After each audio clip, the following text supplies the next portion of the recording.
This is the X-Zone Broadcast Network, broadcasting worldwide on broadcast affiliates and satellite program providers, including CNN Broadcast Network, Sirius Satellite Network, Star Media, Good News Radio Network, Angel Broadcast Network, Wiki Broadcast Network, and WPBN TV. For more information on the X-Zone Broadcast Network, visit us at www.xzbn.net.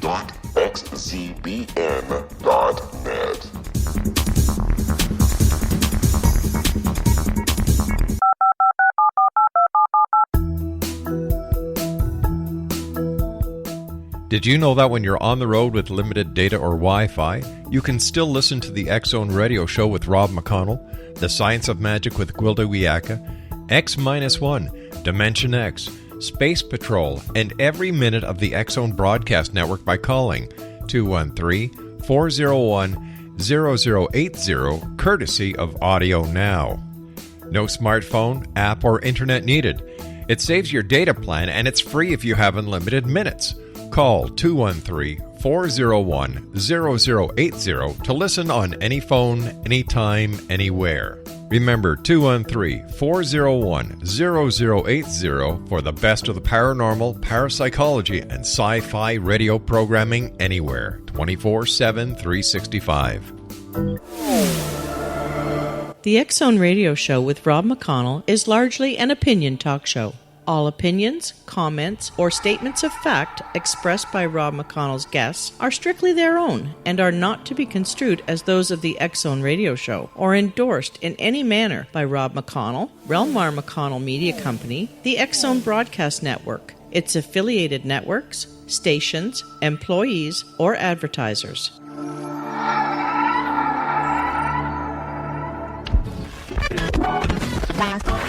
All Hit Radio.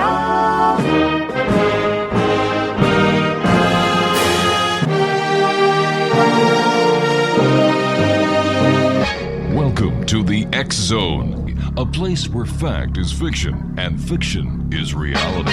Now, here's your host, Rob McConnell.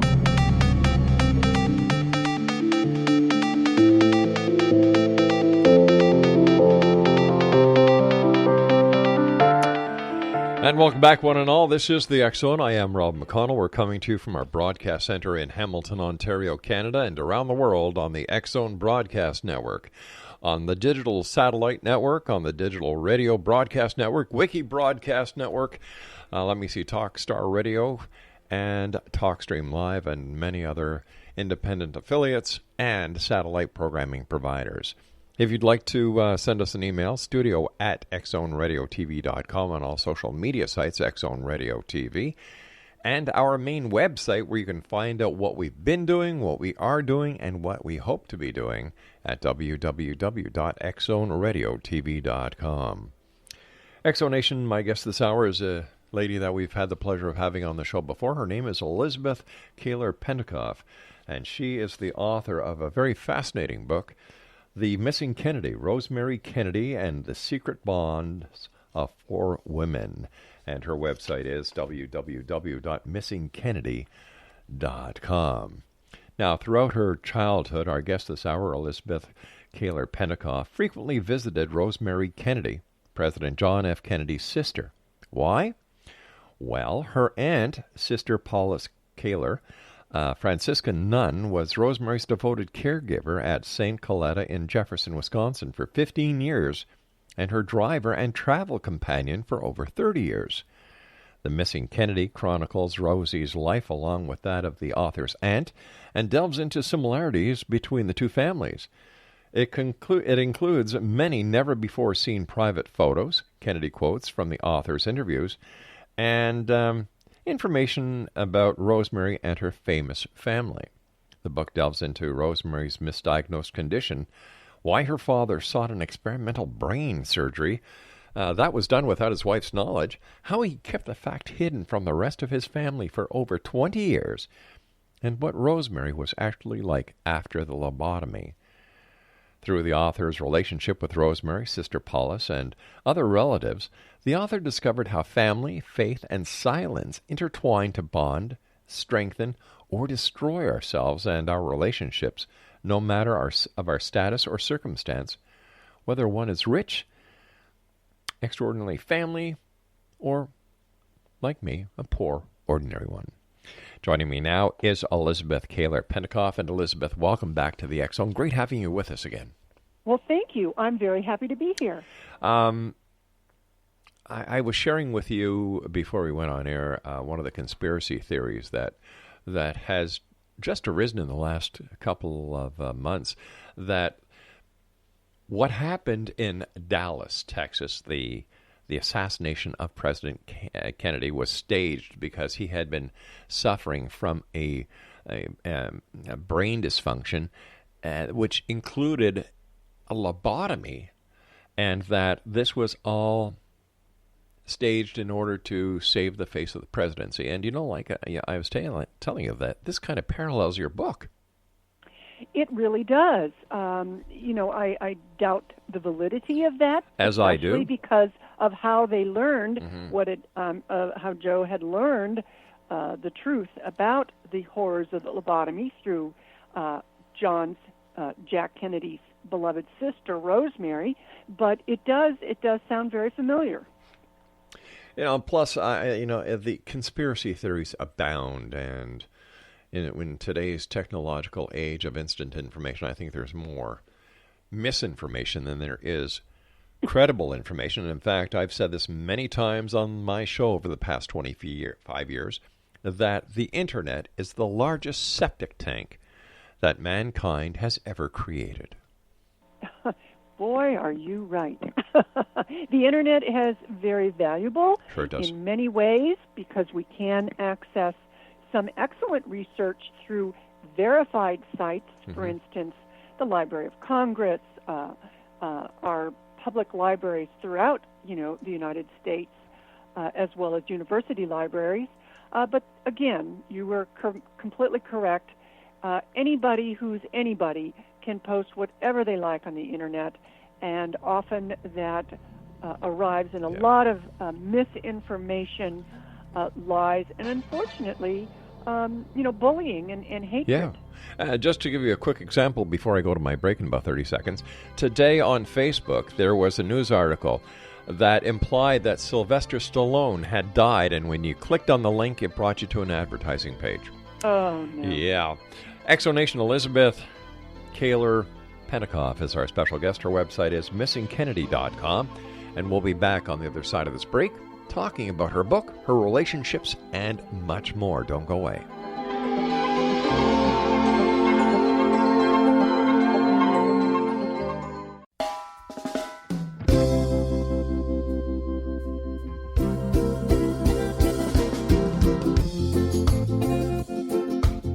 This is Johanna Carroll, host of Dialogue with Divinity on the X Zone Broadcast Network. While walking along Kaanapali Beach in Maui this past year, I kept discovering all these shells and coral in the shape of hearts. My dialogue with Divinity was very simple. Do you want me to do a retreat to heal people's hearts in Maui next year?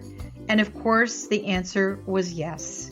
As a master spiritual teacher, I am offering you a neat retreat called Rise, May 8th through the 12th, 2017, and the chance of a lifetime to rest at a 5-star resort for 5 days and experience a spiritual renewal of your heart and soul. Kaanapali is one of the top 5 beaches in the world. This stunning resort has undergone a $40 million renovation. I walked the entire property, checked out the room choices on your behalf, and I must say it is stunning. Our conference room faces the ocean with sliding glass doors. Maui is known as Mother Maui because it is a soft, gentle, healing energy. In the embrace of Mother Maui, you will feel yourself rising from the limitations of an ordinary life to an extraordinary journey of peace, bliss, and harmony. A greater sense of clarity. Our Rise Retreat ignites renewal in the sacred elements of air, water, earth, fire, and wind. There's plenty of free time to enjoy all that Maui has to offer. A small deposit is required now to reserve your space as this retreat, it will sell out.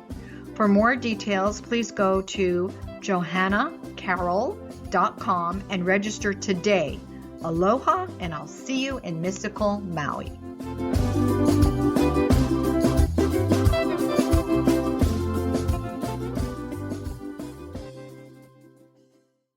How would you like to be able to read other people's minds? Well, the next best thing is here. When you know how to read a person's name, you know how the person thinks, feels, and behaves. Each letter in our name holds a key to unlock our true essence. Our name contains both our gifts and challenges in this lifetime. Mnemology science discovers personality secrets hidden in the placement of the letters of our names, including the first and last impression people remember about us. Sharon shows us how to interpret the arrangement of letters as outlined in her book, Know the Name, Know the Person. Sharon Lynn Wyeth created mnemology science after 18 years of research and testing her theories, and has supported thousands of people around the world in understanding themselves and others better. You'll enjoy Sharon's unique teachings as she shares her system to learn the gifts behind your given birth name. Even if you don't like your birth name, there are jewels in this book. If you're thinking of changing your name, ready to name your child, or wanting to get along better with others, this is the book for you. If you'd like to improve your relationships and change your life for the better, get the book today, Know the Name, Know the Person, or visit www.knowthename.com. That's www.knowthename.com.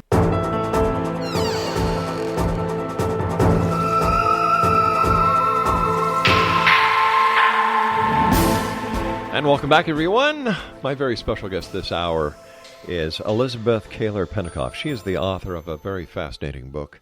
And this is a book that I would suggest for Christmas. You know, that time of year where most people have all their Christmas shopping done, but like Craig and I, we wait till Christmas Eve. That's because the Quickie Marts are open so late.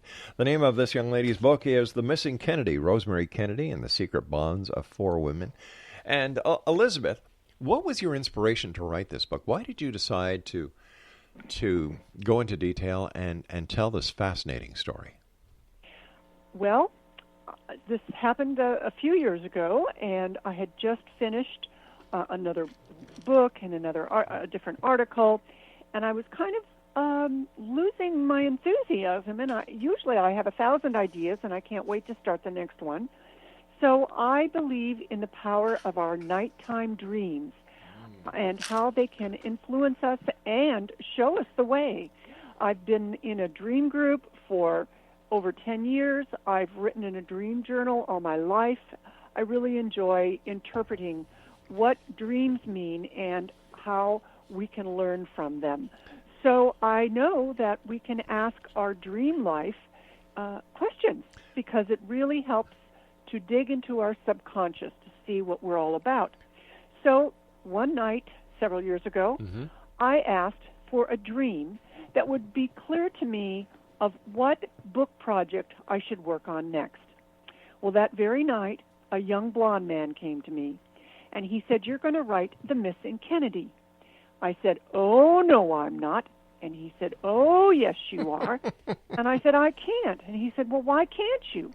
And I said, "Well, I don't want to get any of the Kennedys mad at me on this side of the grave or the other." Yeah. And he said, "No one is going to be mad at you." He said, "In fact, they are very pleased that you're going to write this book."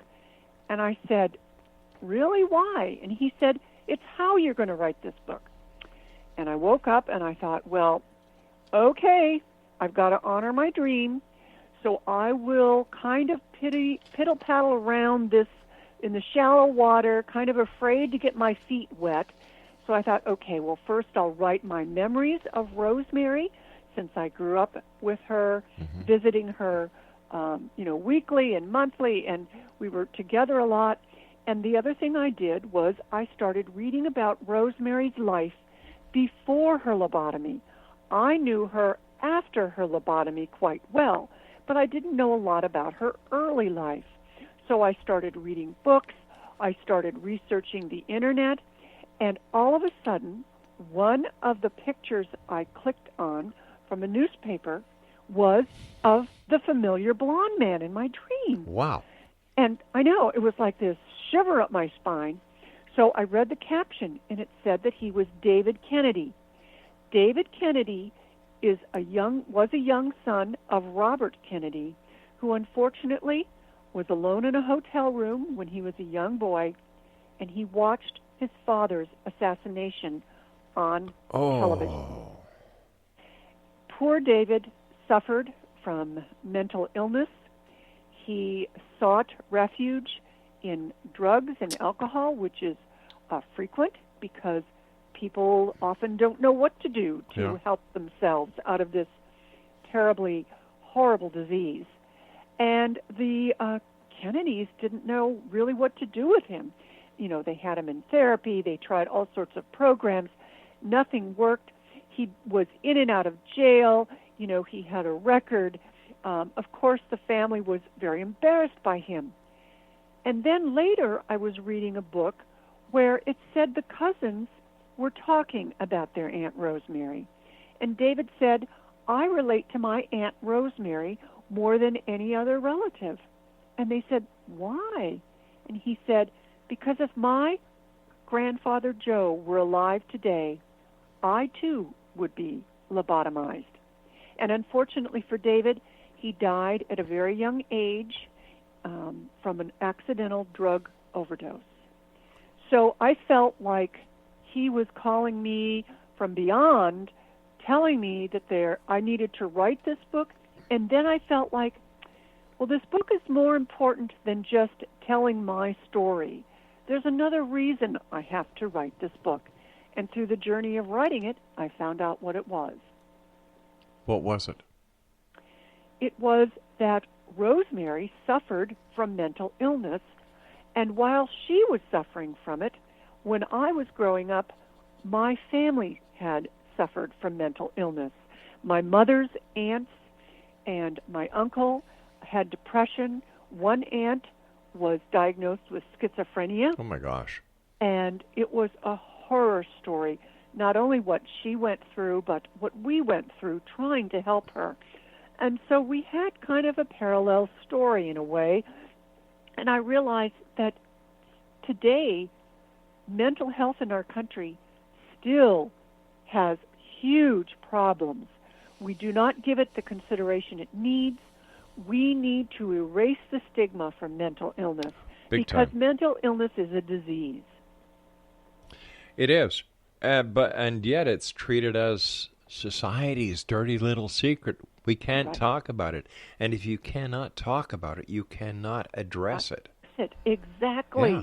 And being in the whole silent world of not only in Rosemary's era, she was born in 1918 and grew up in the 20s and the 30s, and she had her surgery in 1940. But even in the 60s, when my aunt was dealing with it, and we were all dealing with this, it was silence. I was not even to say anything about my Aunt Zora to anybody. She was erased from any talk at all because it was so secretive, and she was whispered about.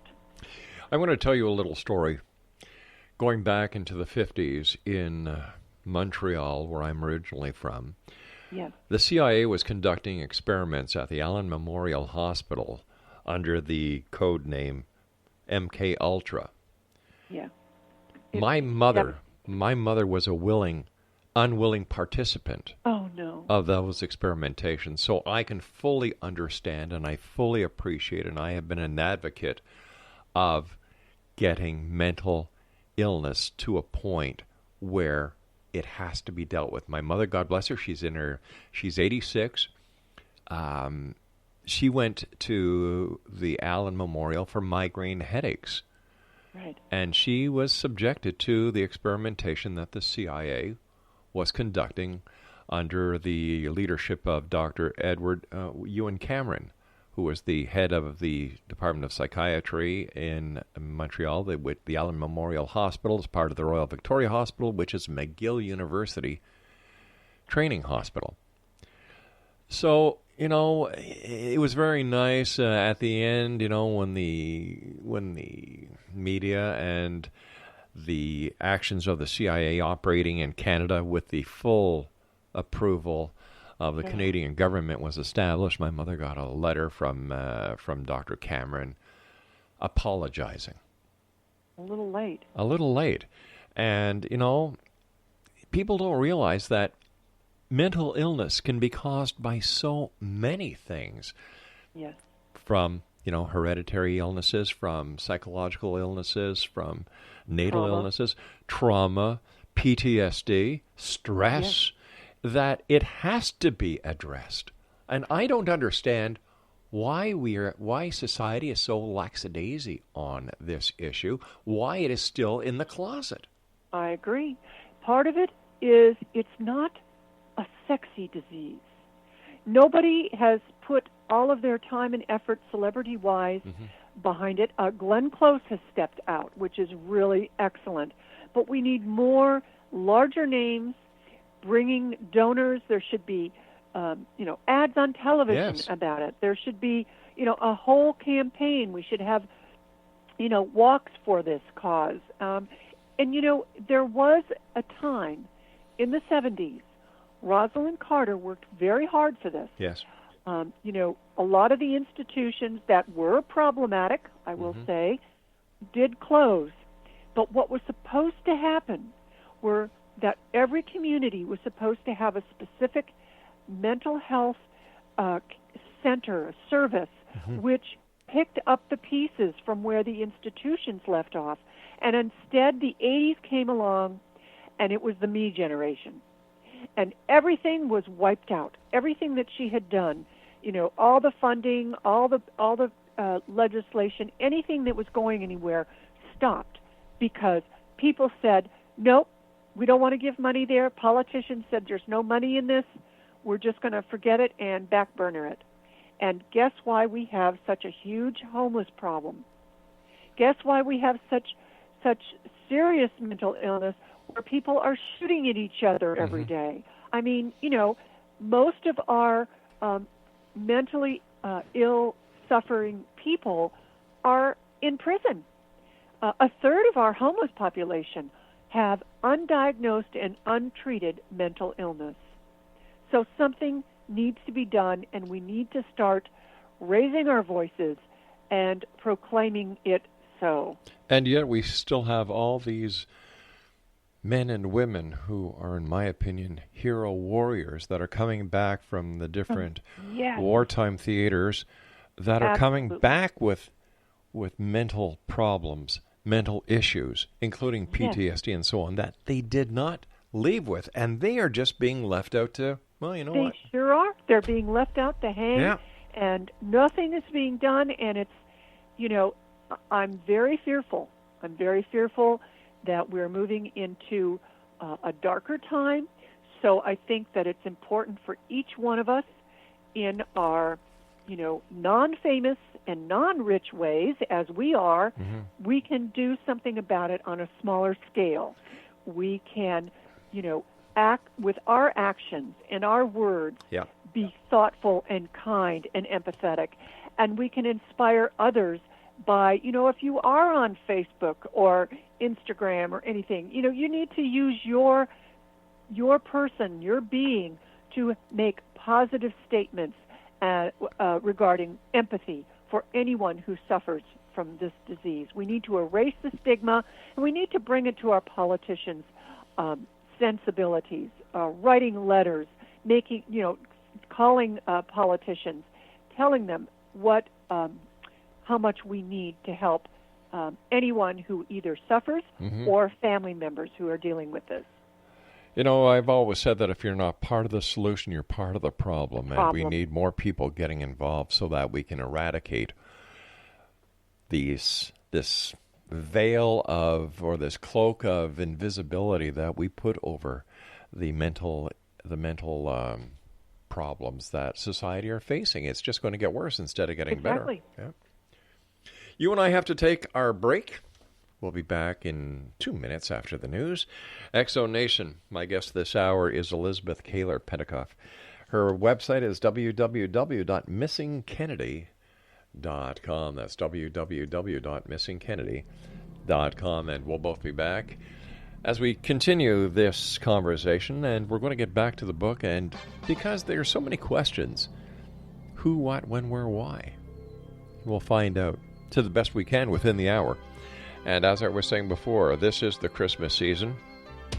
You know, somebody who likes to get a good book, sit in front of a fire on a snowy day, this would be that book.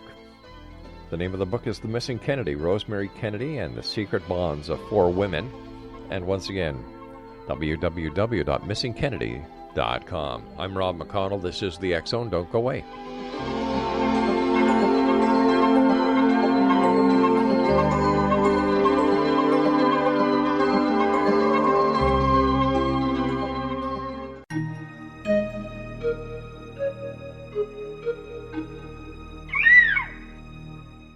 While science pursues fact, magic accesses the quantum level, bridging random facts to form truth.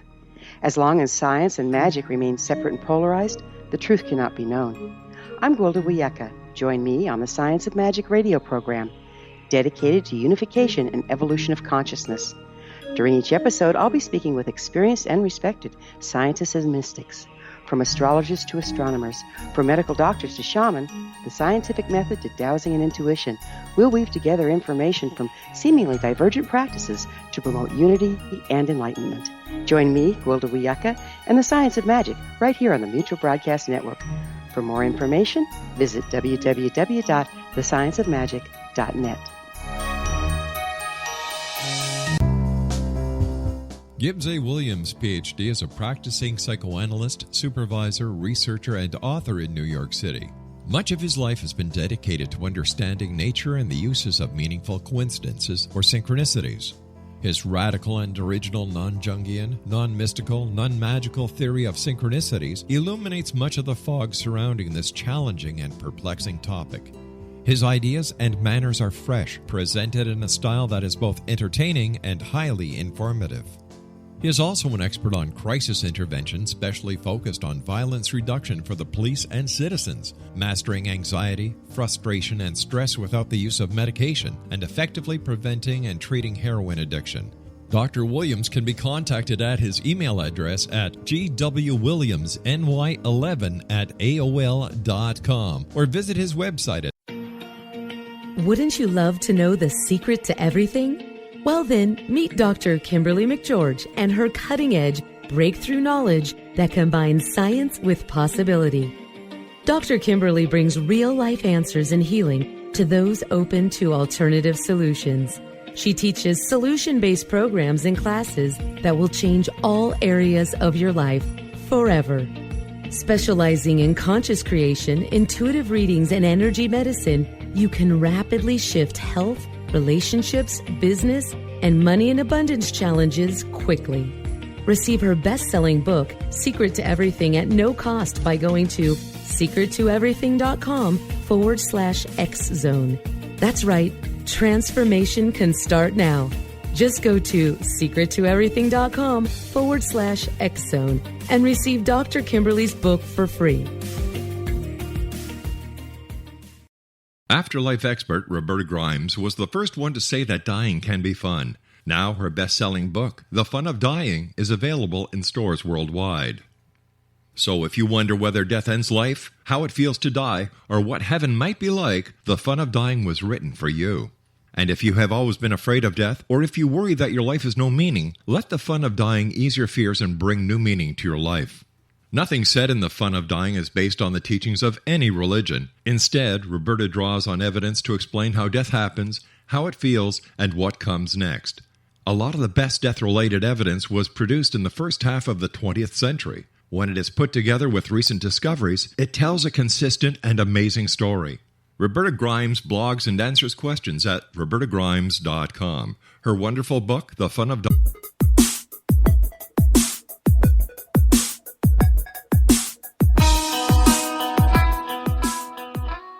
Welcome back, everyone. Elizabeth, let me ask you a question. In writing your book, you must have done research, and during your research, did you come up with anything that actually changed your view of the Kennedy family? Absolutely, I did. When I was young, I talked about Rosemary's unfortunate lobotomy with both my mother and my aunt, Sister Paulus, who cared for her. And they told me that, because of history and time and what culture was like then, that, it really wasn't all of Joe Kennedy's fault what happened.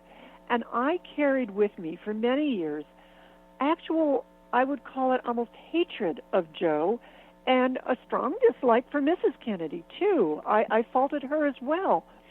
It wasn't until I started reading about exactly what mental health was like in the 20s and 30s and 40s, how our culture treated everybody. And if anyone had someone in the family who had any mental illness, any mental challenge, if they had epilepsy, if they had anything like that, they were hidden away in attics or basements, because if people would have found out, the breadwinner would have lost his job, they could have been evicted, there would have been bullying, violence, and then many of the people's families, members, loved ones were put in institutions because it was recommended to by the doctors.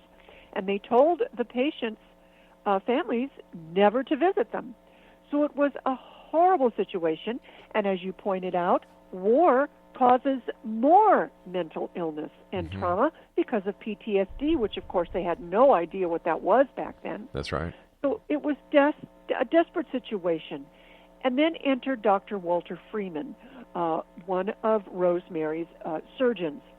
He saw what a desperate need there was.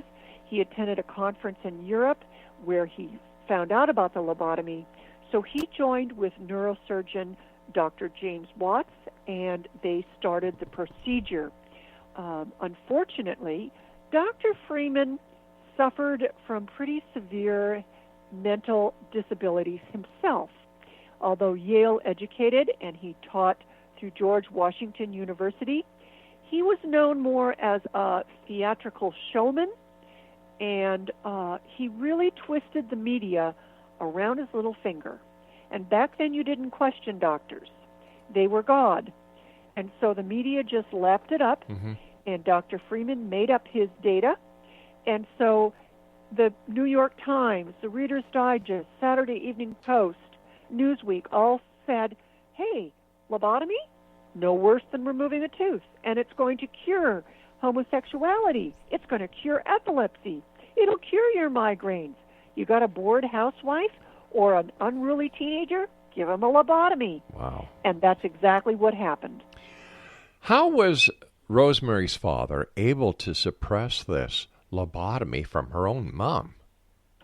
Well, Mrs. Kennedy and Joseph had very busy lives, and they traveled separately from each other quite a bit. And she would visit family members, throughout the country or whatever. And so she was gone on a prolonged trip, and that is also a coincidence that Rosemary became very, very extreme in her violence. She was no longer a gentle, sweet Rosemary. She started attacking herself. She started attacking others. And so Joe realized something had to be done. And he didn't want to do what the doctors advised, which was to institutionalize her and never see her. So he sought out what everyone was just, proclaiming everywhere. You couldn't see anything about it that was wrong about the lobotomy. So he went to Dr. Freeman. And Dr. Freeman said, I can, cure Rosemary. I can make her calm. And this will be a productive way to help her life. But how could Dr. Freeman actually do the operation if he wasn't a surgeon? He assisted in it. And Dr. James Watts made the actual, he drilled the holes into her prefrontal brain, and he inserted kind of something similar to an ice pick into her brain. And Dr. Freeman asked Rosemary to count and to sing a song. So Rosemary was not completely knocked out. she was awake and had to respond to auditorial cues. And as soon as she was singing and counting, Dr. Watts would twist this utensil, and when Rosemary stopped being able to respond, then the surgery was complete. Unfortunately, it didn't just calm her down like they hoped, but it robbed her of all of her basic skills. Oh my gosh. She wore diapers and was bedridden. It was very, very sad and shocking. So when the older members of the family came home from their trips in their college, Joe said that Rosemary had worsened, which is partly true, she had, but he didn't tell any more of the story, and he said that she had to be institutionalized, which she did have to be. So Mrs. Kennedy was a very Victorian woman. She grew up with a mother who was very Victorian, and the husband pretty much ruled the roost. And so Mrs. Kennedy had to accept it, and she dealt with it by her very conservative Catholic faith, and that helped her through all of the tragedies she had to endure. If Rosemary's story was happening today, Elizabeth, how would it be different surgically, educationally, and socially?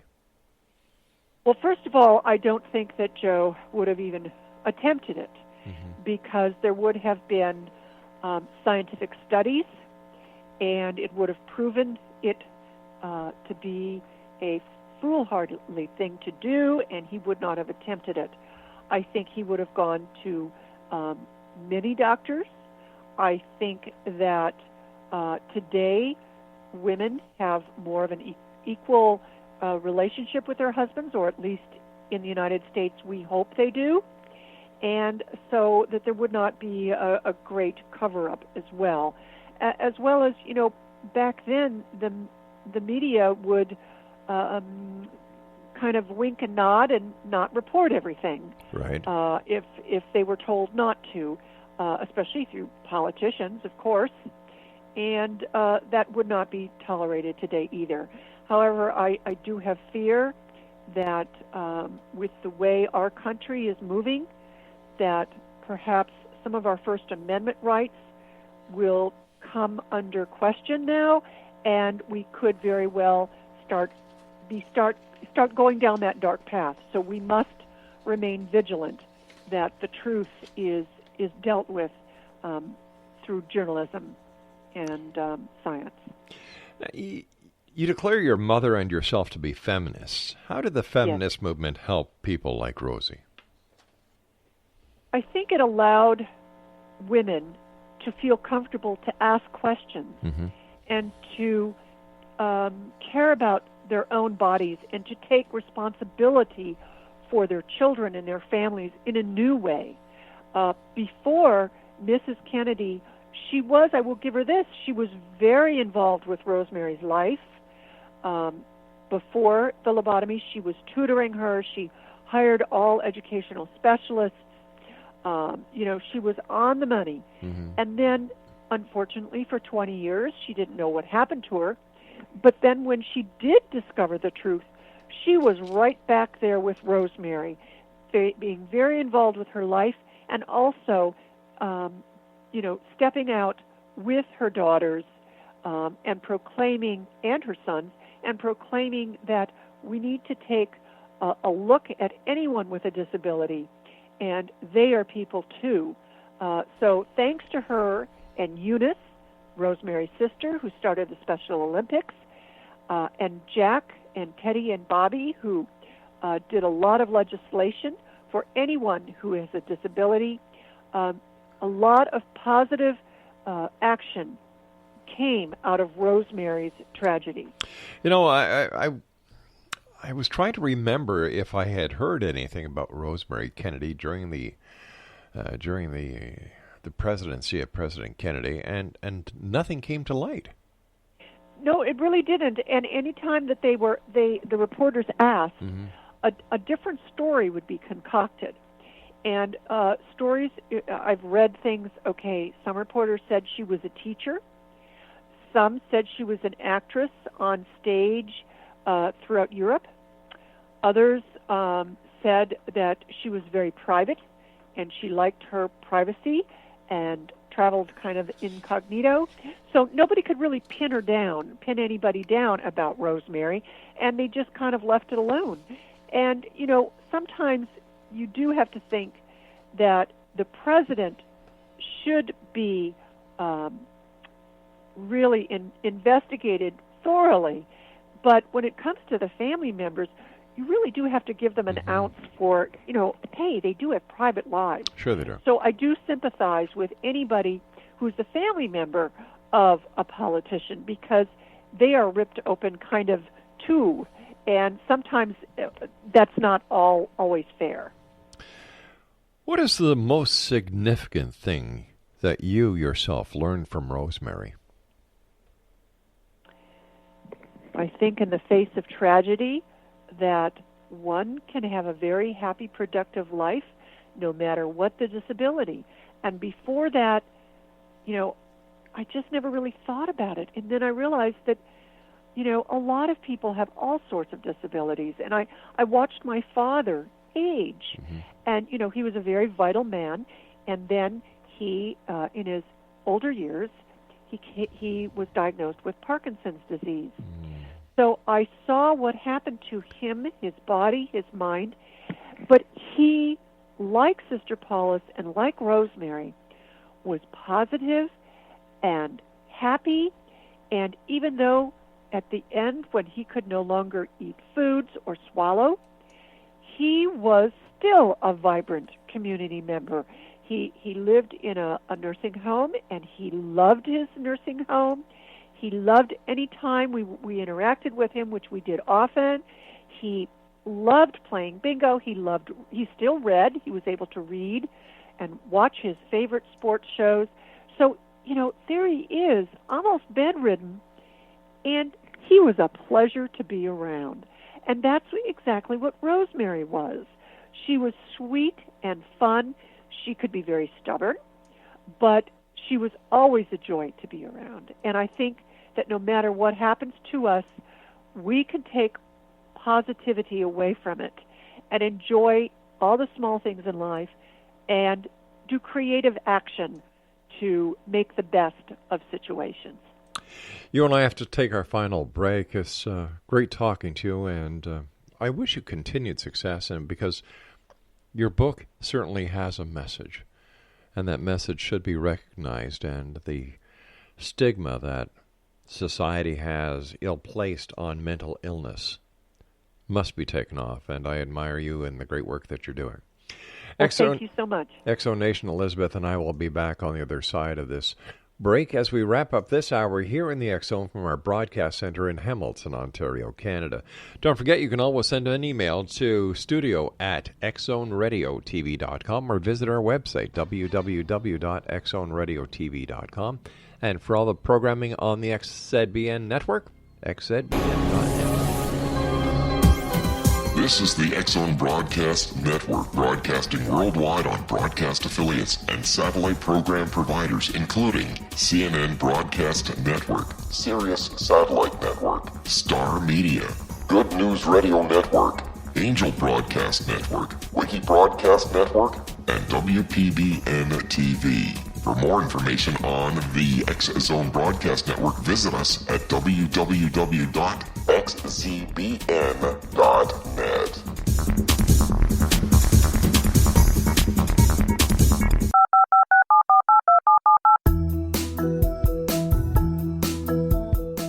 Did you know that when you're on the road with limited data or Wi-Fi, you can still listen to the X-Zone Radio Show with Rob McConnell, The Science of Magic with Gwilda Wiyaka, X-1, Dimension X, Space Patrol, and every minute of the X-Zone Broadcast Network by calling 213-401-0080, courtesy of Audio Now.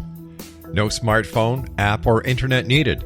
It saves your data plan, and it's free if you have unlimited minutes. Call 213-401-0080 to listen on any phone, anytime, anywhere. Remember 213-401-0080 for the best of the paranormal, parapsychology, and sci-fi radio programming anywhere, 24/7, 365.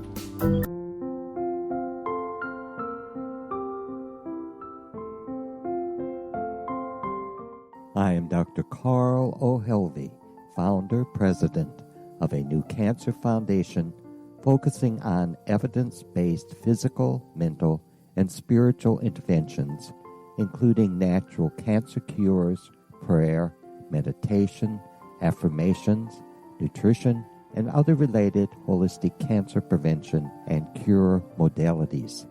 These are used in cancer education, research, and financing care. I ask for your help to continue this important work by donating at www.holisticcancerfoundation.com.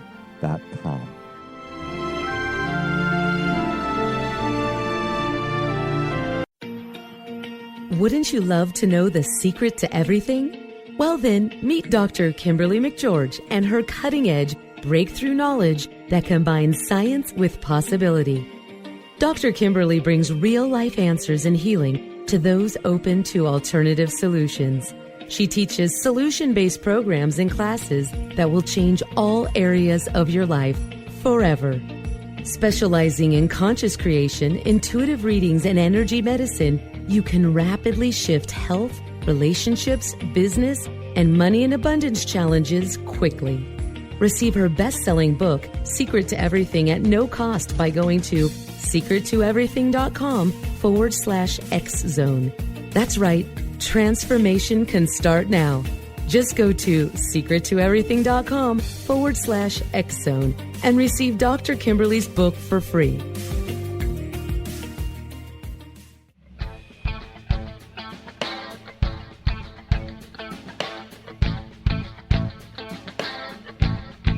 What Happened in Benghazi is revealed by Nicholas Genix, author of Obama, Islam, and Benghazi. He informs the American people that President Obama deceived them by advocating a strong foreign policy prior to the 2012 presidential election, and Hillary Clinton supported this deception. As the title infers, there is a connection between Obama, Islam, and Benghazi. Ample evidence informs Americans that Obama's early indoctrination in the Quran developed an affinity for Islam, why the Quran is the source of discontent in many countries, and why the Obama foreign policy deception led to poor military action and caused the loss of American lives in Benghazi. Genix provides 36 questions for the Select Committee on Benghazi to validate if Americans are justified to mistrust President Obama and Hillary Clinton. An overview of Obama, Islam, and Benghazi is presented on the website www.futureofgodamen.com. That's www.futureofgodamen.com. You're listening to the X-Zone Broadcast Network, www.xzbn.net.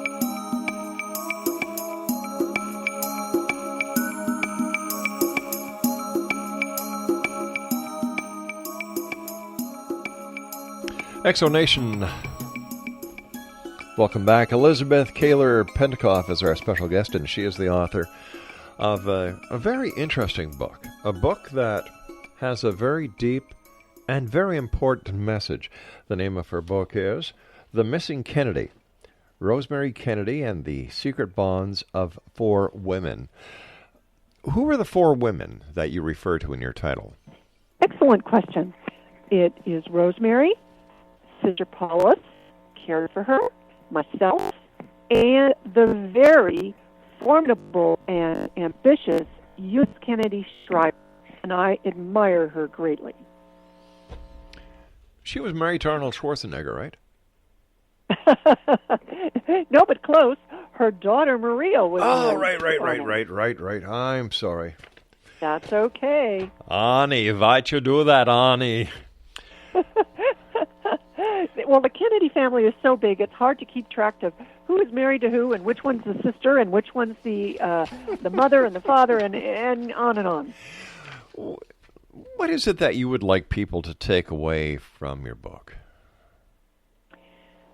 That do not suffer whether you have a mental disease or a disability, or you have a family member with one, do not suffer alone.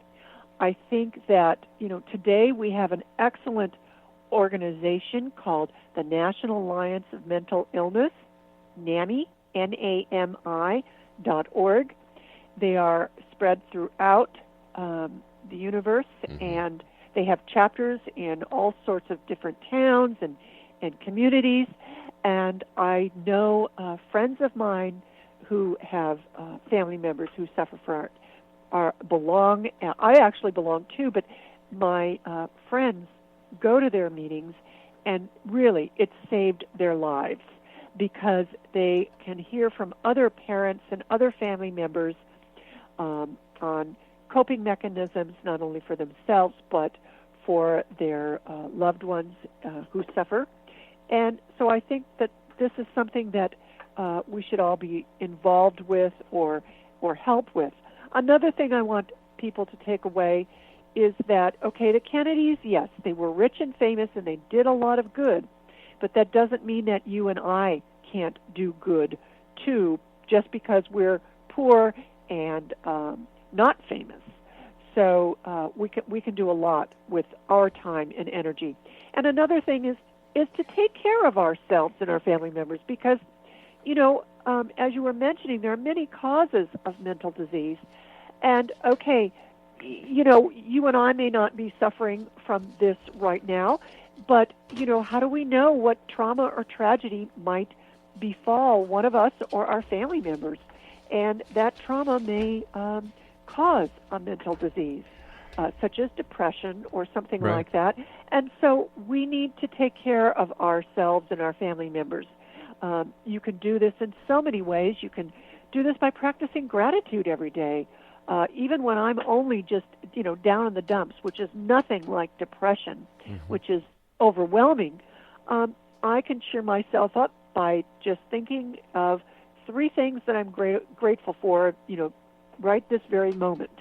And spending time in nature and finding a passion and really getting involved with a passion, whether it's reading or listening to music or anything like that, I have a dog where I don't think I could survive without my dog because she gives me so much pleasure. And eating right and exercising. Those are the practical things. As well as, reading my book, I think that you will find that it is an emotional book. For me, it was emotional for me to write it, but it was very gratifying, and it really showed me their relationships with each other and the ones in my family, which really mattered. What is the reaction from people that listen to the talks that you do about your book and your feelings about mental illness? What is the general reaction? Is it one of disbelief or one of, hey, it's not my problem, or is there a lot of compassion, understanding? There's a lot of compassion out there, and I think that sometimes we don't even realize our capabilities for compassion until we are faced with a subject.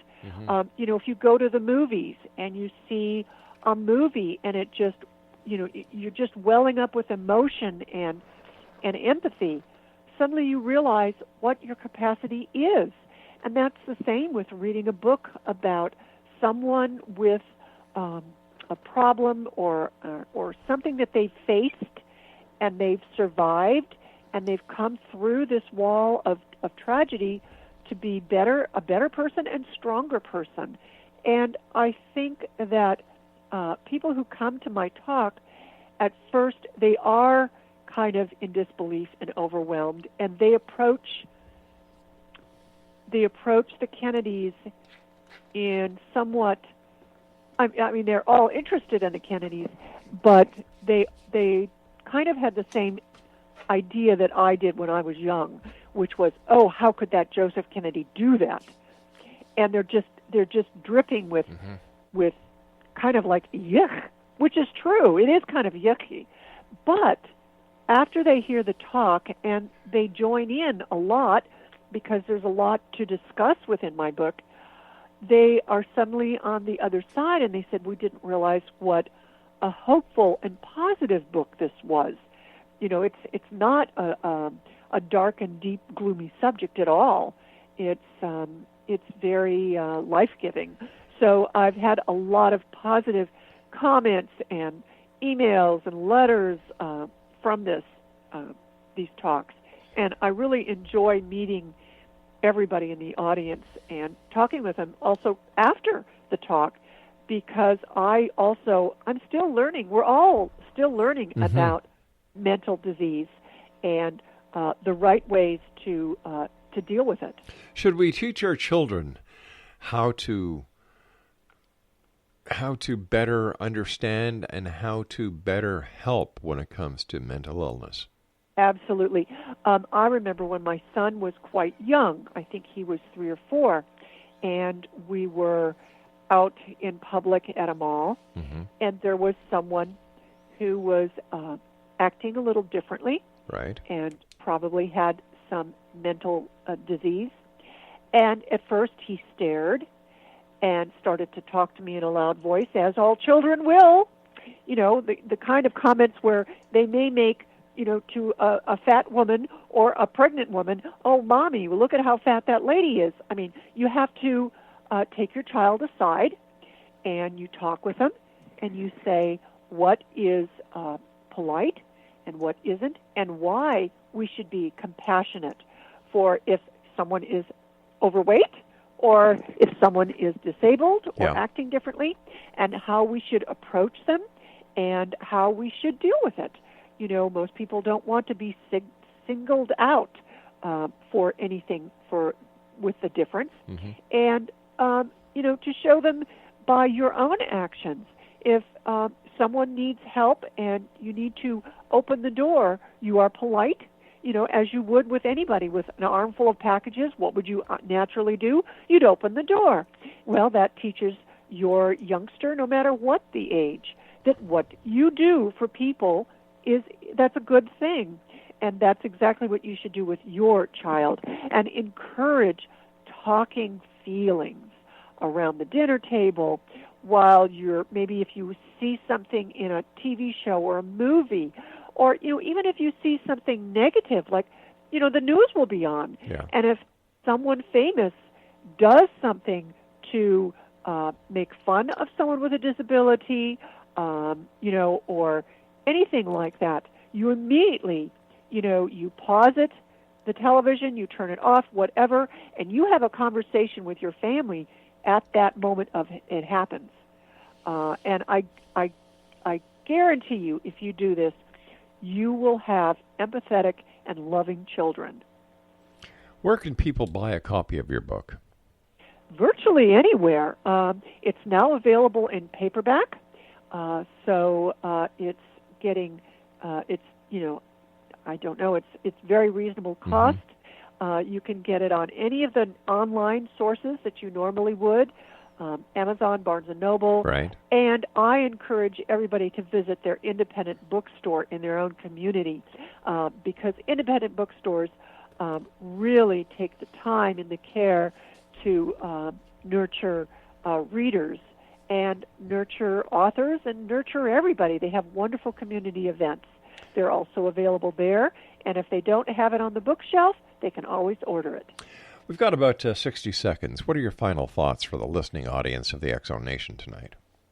No matter what kind of tragedy or negative happening in your life, know that you can get through this, that you are stronger than you think you are.